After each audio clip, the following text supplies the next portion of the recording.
এক পর্বতের কোল ঘেঁষে একজোড়া ডাইনোসর স্বামী স্ত্রী বাস করত। তারা তখন মানুষের মতোই কৃষিকাজ করত। তারা স্বামী স্ত্রী দুজন মিলেই অনেক পরিশ্রম করে ভুট্টা চাষ করেছিল। তাদের মুখ দিয়েই তারা লাঙ্গলের মতো করে সেখানে মাটি খুঁড়ত এবং পাহাড়ের পাশে বয়ে যাওয়া নদী থেকেই মুখের ভেতরে করে পানি এনে সেগুলো তারা তাদের খেতে ছিটিয়ে দিত। আসলে গ্রীষ্মকালে তারা অনেক বেশি পরিশ্রম করে ফসল ফলাতো, যেন শীতকালে তারা এগুলো খেতে পারে। একদিন ডাইনোসরের স্ত্রী তাকে ডেকে বলে, আরে এদিকে এসো, তোমার জন্য খুবই খুশির একটা খবর রয়েছে, তুমি বাবা হতে চলেছো। সত্যি? এই যে অসাধারণ খবর! ওয়াও, আমি পৃথিবীর সবচেয়ে সুখী ডাইনোসর। তারপর তারা দুজন জলদি করে একটা জায়গায় চলে যায়।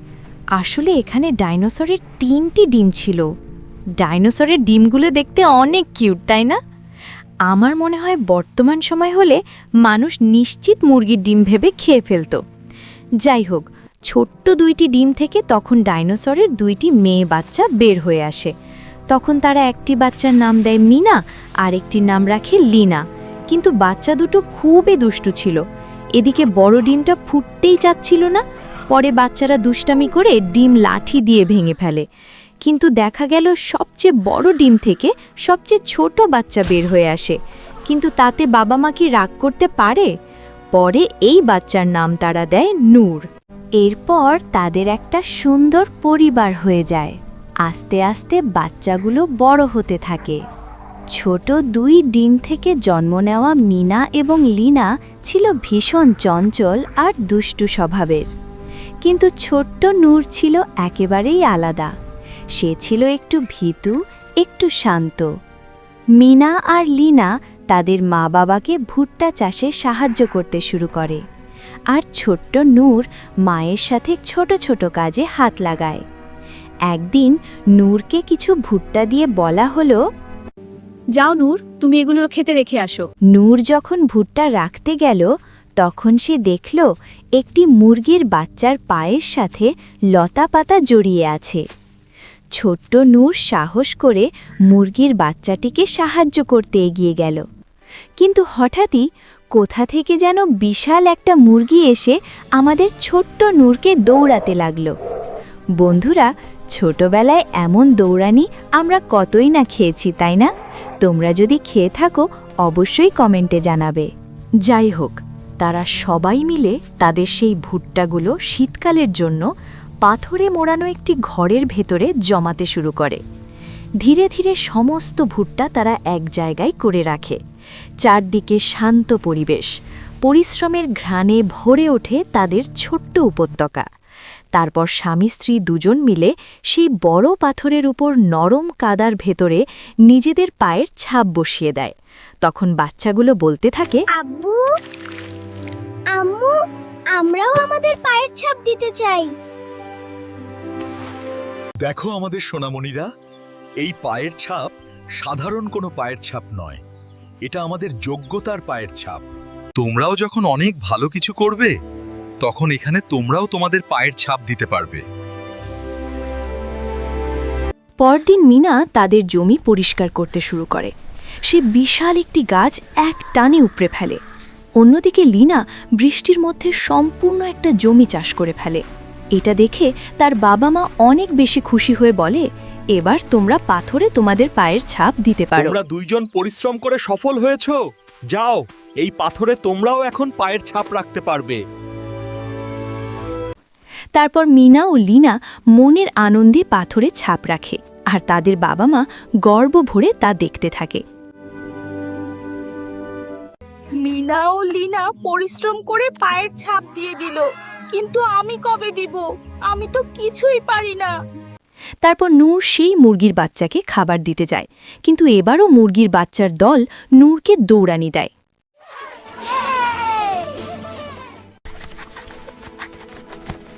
এই, তুই তো একটা ভিতুর ডিম, মুরগির দৌড়ানি খেয়ে ভয় পাস? 2 ভাই তখন খুনসুটি করতে শুরু করে দেয়। ঠিক তখনই ওখানে তার মা বাবা চলে আসে। তাদেরও নূরকে নিয়ে খুব বেশি চিন্তিত থাকে। এর মধ্যেই নূরের বাবার মাথায় একটা বুদ্ধি চলে আসে। রাত্রেবেলায় তার নূরের বাবা নূরকে নিয়ে খোলা একটি মাঠের মধ্যে যায়। তার বাবা তখন তাকে বলে, যাও নূর, তুমি এখানে একা একা ঘুরে আসো। বাবা আমি একা একা যেতে পারবো না। ভয় পেও না নূর, আমি এখানেই আছি। কিছুক্ষণ পরে একটা জোনাকি পোকা তার মুখের ওপরে এসে পড়ে। এটা দেখে সে শুরুতে খুবই ভয় পেয়ে যায়, কিন্তু কিছুক্ষণ পরে তার বাবা তাকে অনেক বেশি সাহস দেয়। এরপর বাপ বেটা হাজার হাজার জোনাকি পোকার সাথে খুনছুটি করতে শুরু করে দেয়। তার বাবা তাকে বোঝাতে থাকে, দেখো নূর, কোনো কিছুতেই এত বেশি ভয় পাবে না। ভয়কে জয় করেই আমরা সুন্দর সুন্দর মুহূর্তগুলো অর্জন করতে পারি। এরপর তারা বাপ ছেলে বাড়িতে ফিরে আসে। পরদিন সকালবেলা তার বাবা সেই পাথরের ঘরে গিয়ে দেখে কোনো একটা প্রাণী এসে তাদের এই ভুট্টাগুলো চুরি করে নিয়ে গেছে। এরপর নূরের বাবা নূরকে বলে, শোনো নূর বেটা, আমাদের ওই প্রাণীটাকে যেভাবেই হোক ধরতেই হবে। এরপর তারা বাপ ছেলে দুজন মিলে ওই প্রাণীটিকে ধরার জন্য একটা ফাঁদ তৈরি করে। তার বাবা তখন বলে, নূর, যদি তুমি এই প্রাণীটিকে ধরতে পারো তাহলে তুমি আমাদের সবার মতো ওই পাথরের ওপর তোমার পায়ের ছাপ দিতে পারবে। তারপর নূর তখন আদা জল খেয়ে নেমে যায় ওই প্রাণীটিকে ধরার জন্য। এরপর সেখানে এসে একা একা পাহারা দিতে থাকে। কিছুক্ষণ পরেই তাদের ফাঁদের মধ্যে একটা প্রাণী আটকা পড়ে যায়। সে তখন ভয়ে ভয়ে সামনে এগিয়ে দেখে আসলে এটা একটা বন্য মানুষের বাচ্চা। কিন্তু মজার ব্যাপার হচ্ছে, সে ওই বাচ্চাটিকে মারতে গিয়ে নিজেই ভয়ে সেখান থেকে পালিয়ে যেতে চায়। এরপর বুকে সাহস নিয়ে সে আস্তে আস্তে ওই প্রাণীটিকে মারতে আসে। কিন্তু এই বন্য মানুষের বাচ্চাটি দেখে তার খুব বেশি মায়া হয়। সে তখন ওকে না মেরে বরং তাকে ছেড়ে দেয়। নূর, এটা তুমি কি করলে? প্রাণীটিকে ছেড়ে কেন দিলে তুমি? বাবা, আমি অনেক বেশি ভয় পেয়ে গিয়েছিলাম। ওই বন্য মানুষের বাচ্চাটা উল্টো আমাকে মারতে এসেছিল, তাই আমি ভয়ে ওকে ছেড়ে দিয়েছি। যদি এভাবে আমাদের সমস্ত ভুট্টা চুরি করে নিয়ে যায় তাহলে শীতকালে আমরা কি খেয়ে বাঁচব? তুমি তোমার যোগ্যতা প্রমাণ করতে পারোনি। চলো আমার সাথে, এখনই আমরা ওই প্রাণীটিকে ধরে ফেলব। এরপর তারা বাপ ছেলে বৃষ্টির মধ্যেও ওই প্রাণীর পায়ের ছাপ দেখে এগোতে থাকে। যদিও তখন নূর অনেক বেশি ভয় পাচ্ছিল, সে তখন তার বাবাকে বলে, আচ্ছা বাবা, যদি কখনো এই পথে আমি হারিয়ে যাই তাহলে কিভাবে বাড়িতে ফিরব? তার বাবা তখন বলে, এই যে নদীটা দেখছ, এটার পানি যেদিকে বয়ে যাচ্ছে সেদিকে গেলেই তুমি তোমার বাড়ি খুঁজে পাবে। যাই হোক, এক পর্যায়ে দৌড়াতে দৌড়াতে একটি পাথরের সাথে ধাক্কা খেয়ে নূরের পা ভেঙে যায়। তার বাবা এসে তখন তাকে বলে, ভয় পেও না নূর, আমি শুধুমাত্র এখানে এসেছি তোমার ভয় কাটানোর জন্য। তখন নূর বলে, বাবা, আমি তোমার মতো এত সাহসী না। তার বাবা তখন বলে, তুমি আমার থেকেও অনেক বেশি সাহসী। এরপর তারা বাবা ছেলে যখন বাড়িতে ফিরছিল তখন অনেক বেশি ঝড় বৃষ্টির কারণে নদীতে অনেক পানির স্রোত হচ্ছিল। তারা তখন ওই স্রোতের মধ্যে পড়ে যায়। তার বাবা তখন নিজের ছেলেকে সেই স্রোত থেকে বাঁচিয়ে নিজেই চিরতরে হারিয়ে যায়। নূর তখন তার বাবাকে হারিয়ে কাঁদতে কাঁদতে বাড়িতে ফিরে আসে। এখন তার বাবা বেঁচে নেই বলে তার মা অনেক বেশি কাজ করতে থাকে এবং নূর তখন তার মাকে বেশি সাহায্য করতে থাকে। নূর যখন ওই পাথরের ঘরে ভুট্টা রাখতে যায় তখনই সে ওই বন্য মানুষের বাচ্চাটিকে দেখতে পায়। তখন নূর বলে, তুই আবার এখানে এসেছিস? তোর কারণে আমি আমার বাবাকে হারিয়েছি। আজকে তোকে কোনোভাবেই আমি ছাড়ব না। এরপর যখন সে ওই বন্য মানুষের বাচ্চাটিকে ধরতে যায়, বন্য মানুষটি তখন দৌড় দেয়। তখন দুজনেই দৌড়াতে দৌড়াতে পানির মধ্যে পড়ে যায়। নদীতে স্রোত অনেক বেশি হওয়ার কারণে দুজনকেই অনেক দূরে ভাসিয়ে নিয়ে যায়। পরদিন সকালবেলা নূর একটি নদীর কিনারায় নিজেকে খুঁজে পায়। বেচারা তখন পায়ে আঘাত পেয়ে একদমই হাঁটতে পারছিল না। তারপরেও সে অনেক কষ্ট করে পাথর বেয়ে একটু পাহাড়ের উপরে আসে। ঠিক তখনই সে ওই বন্য মানুষটির বাচ্চাটিকে দেখতে পায়, কিন্তু নূর বাচ্চাটিকে ধরতে পারে না। কি আর করা, নূর তখন পাহাড়ের একদম উঁচুতে এসে তাদের বাড়ি খুঁজতে শুরু করে, কিন্তু কোথাও তাদের বাড়ি দেখতে পায় না। ঠিক তখনই নূরের মনে পড়ে যায় তার বাবা বলেছিল, এই নদী যেদিকে বয়ে চলেছে সেদিকে গেলেই তুমি তোমার বাড়ি খুঁজে পাবে। এরপর সে নদীর কিনারা দিয়ে আস্তে আস্তে এগোতে থাকে। কিছুক্ষণ পরেই তার পায়ের নিচে কয়েকটি ফল খুঁজে পায়। এরপর সে ওই ফলগুলো গাছ থেকে পাড়তে যায়। কিন্তু কপাল খারাপ, গাছের ডাল ভেঙে সে ওখান থেকে পড়ে যায় আর তার পা পাথরের নিচে আটকা পড়ে যায়। অনেক চেষ্টা করেও সে কোনোভাবে নিজের পা ছাড়াতে পারে না। এভাবেই দিন গড়িয়ে ওখানে রাত হয়ে যায়। কিন্তু সকালবেলা সে দেখে তার পা পাথরের নিচে অনেকটা আলগা হয়ে গেছে। তখন সে খুব সহজেই তার পা ওখান থেকে বের করে আনে। তবে ওখানে পায়ের ছাপ দেখে সে বুঝতে পারে ওই বন্য মানুষের বাচ্চাটি তার পায়ের কাছ থেকে মাটি খুঁড়ে তার পা আলগা করে দিয়ে গেছে। যাই হোক, এরপর সে বাড়ির উদ্দেশ্যে হাঁটতে শুরু করে। কিন্তু কিছুক্ষণ পরেই সেখানে আবার বৃষ্টি শুরু হয়ে যায়। তাই সে নিজে তখন একটা ঘর বানিয়ে সেখানে চুপ করে শুয়ে থাকে। কিছুক্ষণ পরে সে দেখতে পায় ঘাসের ভেতর থেকে একটা প্রাণী তার দিকে তেড়ে আসছে। এটা দেখে সে শুরুতে খুবই ভয় পেয়ে যায়। তবে সে দেখে যে এটা আর কেউ নয়, বরং সেই বন্য মানুষের বাচ্চা নূরের খাওয়ার জন্য একটা পোকা ধরে নিয়ে আসে। নূর তখন এটা খেতে চায় না। বন্য মানুষের বাচ্চাটি তখন তার জন্য সেই ফলগুলো নিয়ে আসে। নূর তখন আস্তে আস্তে ফলগুলো খেতে শুরু করে। তবে সে তখন ওই বন্য মানুষের বাচ্চাটিকে বলে, তুই যাই কিছু করস না কেন, আমি তোকে ছাড়ব না।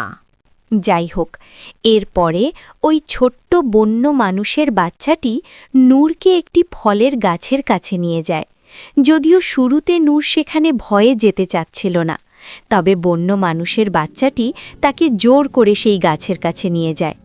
নূর তো ফলগুলো দেখে অনেক বেশি খুশি হয়ে যায়, কিন্তু বন্য মানুষের বাচ্চাটি নূরকে ওই গাছের কাছে যেতে দেয় না। তখন নূর জোর করে ওই গাছ থেকে ফল পাড়তে যায়। ঠিক তখনই ওখান থেকে একটা সাপ এসে নূরকে আক্রমণ করে। তখন তারা সবাই পাহাড়ের ওপর থেকে একদম নিচে পড়ে যায়।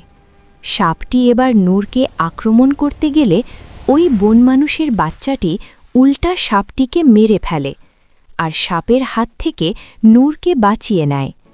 এরপর তাদের দুজনের মধ্যে খুবই ভালো একটা বন্ধুত্বপূর্ণ সম্পর্ক গড়ে ওঠে। নূর তখন বলে, আমি তো তোমার নাম জানি না, তাই অবশ্যই তোমার একটা নাম দেওয়া প্রয়োজন। তখন সে তার নাম দেয় রাজু। এরপর তারা দুজন মিলে ওই পাহাড়ের কোল ঘেঁষে আগাতে থাকে। আর কিছুক্ষণ পরপর তারা নানা ধরনের খুনসুটি করতে থাকে। দুজনের আসলে ভালোই দিনকাল কাটছিল। একসময় তারা পথের মধ্যে পড়ে থাকা কিছু ফল খুঁজে পায়। রাজু ওই ফলগুলো খেতে শুরু করে, নূরও তখন ওই ফলগুলো খেতে লাগে। রাতের বেলায় একটা জোনাকি পোকা দেখেই নূরের তার বাবার কথা মনে পড়ে যায়। এরপর সে রাজুকে বলে, আমি আমার পরিবারকে খুবই মিস করছি। তারপর নূর মাটিতে 5টি লাঠি পুঁতে বলতে থাকে, এটা আমি, এটা মিনা, এটা লিনা, আর এ দুটো আমার বাবা মা। এটাই হচ্ছে আমার ফ্যামিলি। কিন্তু রাজু তখন মাটিতে গোল দাগ দেখায়। তার নিজেরও বাবা মা এবং সে সহ একটা পরিবার ছিল, কিন্তু তার বাবা মা মারা গেছে। এভাবেই দুই বন্ধু সুখে দুঃখে দিন কাটতে থাকে। একদিন প্রচণ্ড ঝড়ে তারা দুজনেই খুবই আহত হয়। তখন নূর সেই নদীটিও হারিয়ে ফেলে। এরপর সে আকাশের দিকে তাকিয়ে আল্লাহর কাছে সাহায্য চাইতে থাকে। ঠিক তখনই সে আকাশে অনেকগুলো পাখি উড়ে যেতে দেখে। তখন নূর ওই পাখিগুলোর কাছে সাহায্য চায়। পাখিগুলো বলে, হ্যাঁ, আমি তোমাকে সাহায্য করতে পারব। কিন্তু কিছুক্ষণ পরে নূর বুঝতে পারে এগুলো আসলে মানুষ খেকো পাখি। তারপর নূর এবং রাজু ওই পাখিদের হাত থেকে নিজের জীবন বাঁচাতে সেখান থেকে দৌড়াতে শুরু করে। এরপর তারা দৌড়াতে দৌড়াতে বিশাল বড় সাইজের 2টি ডাইনোসরের সামনে এসে পড়ে। শুরুতে নূর অনেক ভয় পেয়ে যায়, কিন্তু ওই বড় ডাইনোসর দুটি রাক্ষসী পাখিদের হাত থেকে তাদেরকে বাঁচিয়ে নেয়। কিছুক্ষণ পরে বড় ডাইনোসরগুলো নূরকে বলে, কি বাচ্চা ডাইনোসর, তোমার এখানে আসা একদমই উচিত হয়নি। তখন নূর বলে, আঙ্কেল, আমি আমার ঘর হারিয়ে ফেলেছি, আপনি কি আমার বাড়িটি খুঁজে দিতে সাহায্য করবেন? তখন ওই বড় ডাইনোসরটি বলে, এখন আমাদের হাতে সময় নেই, সবার আগে আমাদের হারিয়ে যাওয়া মহিষগুলো খুঁজে বের করতে হবে। তখন নূর বলে, আমি আপনাদেরকে সাহায্য করতে পারি। আমার বন্ধু রাজু যে কোনো কিছুর গন্ধ শুকে সেগুলো খুঁজে বের করতে পারে। এরপর রাজু মহিষের একগুচ্ছ চুল শুকে মহিষের দলকে খুঁজতে শুরু করে দেয়। সারা দিন পর রাতের বেলায় তারা তাদের মহিষের দলটিকে খুঁজে পেয়ে পার্টি শুরু করে দেয়। তখন ওই বড় বড় ডাইনোসরগুলো নূরকে বলে, তুমি চিন্তা করো না, কাল সকালবেলা আমরা সবাই মিলে সেই নদীটি খুঁজে বের করব, আর আমরা তোমাকে তোমার বাড়ি পৌঁছে দেব। সকালবেলা তারা সবাই একসাথে যাত্রা শুরু করে। নূর তখন খুব সাহসের সাথে সেই মহিষগুলোকে সামনের দিকে নিয়ে আগাতে থাকে। তখন বড় ডাইনোসরটি বলে, বাহ নূর, তুমি তো অনেক সাহসী একটা ছেলে। কিন্তু কিছুক্ষণ পরে নূর তাদের বাড়ির পাশের সেই পর্বতটি দেখতে পায়। সে তখন চিৎকার করে বলে, ইয়াহু, আমি আমার ঘর খুঁজে পেয়ে গেছি। তখন বড় ডাইনোসরগুলো বলে, যাও নূর, তুমি তোমার ঘরে ফিরে যাও, আর আমরাও আমাদের মহিষের দল নিয়ে আমাদের এলাকায় চলে যাই। তখন তারা দুই বন্ধু খুশিতে নদীর পার বেয়ে অনেক জোরে দৌড়াতে দৌড়াতে বাড়িতে যেতে শুরু করে। পাহাড়ের কাছে এসে নূর রাজুকে বলে, আমরা আমাদের বাড়ির কাছে চলে এসেছি। যাই হোক, নূর তখন রাজুকে বলে, চল বন্ধু, তুই আমার সাথে চল, আমার সাথে আমাদের বাড়িতে থাকবি, আর তোর যত ইচ্ছা ভুট্টা খাবি। হাঁটতে হাঁটতে যখন তারা একটি পাহাড়ের উপরে যায়, ঠিক তখনই ওখানে বৃষ্টি শুরু হয়ে যায়। নূর তখন অনেক বেশি ভয় পেতে থাকে। হঠাৎই ওখানে সেই মানুষ খেকো পাখিগুলো চলে আসে। কিছুক্ষণ পরেই ওখানে নূরের বাবা চলে এসে তাদের বাঁচিয়ে নেয়। আর নূর তো বাবাকে দেখে খুশিতে আত্মহারা হয়ে যায়, আর সে বলে, বাবা, তুমি এখনও বেঁচে আছো, আমি তো ওটা বিশ্বাসই করতে পারছি না। আসলে জানেন কি, এতক্ষণ যা হইল নূর তার স্বপ্ন দেখছিল। যাই হোক, তারা আবার দৌড়াতে থাকে। কিন্তু কিছুক্ষণ পরেই ওই নদীতে ঝড় উঠে যায়। ঠিক তার বাবাকে সে যেভাবে হারিয়ে ফেলেছিল, এবারও রাজুকে একইভাবে হারিয়ে ফেলে। এইদিকে রাজু একটি গাছ ধরে ভেসে ভেসে যাচ্ছিল। নূর তখন মনের ভেতরে অনেক বেশি সাহস নিয়ে তার বন্ধুকে বাঁচিয়ে নেয়। এরপর তারা দুই বন্ধু সুস্থ হয়ে আবার তাদের বাড়ির উদ্দেশ্যে রওনা দেয়। কিন্তু কিছুক্ষণ পরই তারা আবার সেই বনমানুষগুলোকে দেখতে পায়। রাজু তখন ওই বনমানুষগুলোর সাথে খুব সহজেই মিশে যায়। তারা তাকে পরিবারের মতোই আপন করে নেয়। কিন্তু এটা দেখে নূর অনেক বেশি মন খারাপ হয়ে যায়। সে তার বন্ধুকে মিস করতে থাকে। তখন রাজু নূরের কাছে দৌড়ে ফিরে আসে, কিন্তু নূর রাজুকে মুখ দিয়ে ঠেলে তাদের কাছে পাঠিয়ে দেয়। পরে নূর মুখ দিয়ে তাদের চারপাশে একটা দাগ দিয়ে সার্কেল বানিয়ে বুঝিয়ে দেয়, এটাই তোমার পরিবার। এটা দেখে রাজু অনেক ইমোশনাল হয়ে সে দৌড়ে এসে নূরকে জড়িয়ে ধরে। কি এক হৃদয় ভাঙা দৃশ্য, আপনাদেরকে সেটা বলে বোঝানো সম্ভব নয়। যাই হোক, এরপর নূর তার প্রিয় বন্ধুকে বিদায় জানিয়ে ওই বনমানুষগুলোর সাথে তার নতুন পরিবারের সাথে চলে যায়। যাবার সময় সে বারবার তার বন্ধুকে ফিরে তাকাচ্ছিল। এরপর নূর তার বাড়িতে ফিরে আসে। তার ভাই বোন সবাই দৌড়ে এসে তাকে জড়িয়ে ধরে। সে আবার তার হারানো পরিবার খুঁজে পায়। এরপর সে ওই পাথরের ঘরটির কাছে গিয়ে তার নিজের পায়ের ছাপ দিয়ে দেয়, কেননা সে আর আগের মতো এখন আর ভীতু নূর নয়। তো বন্ধুরা, এই ছিল আজকের গল্প কেমন লেগেছে অবশ্যই কমেন্ট করে জানাবে।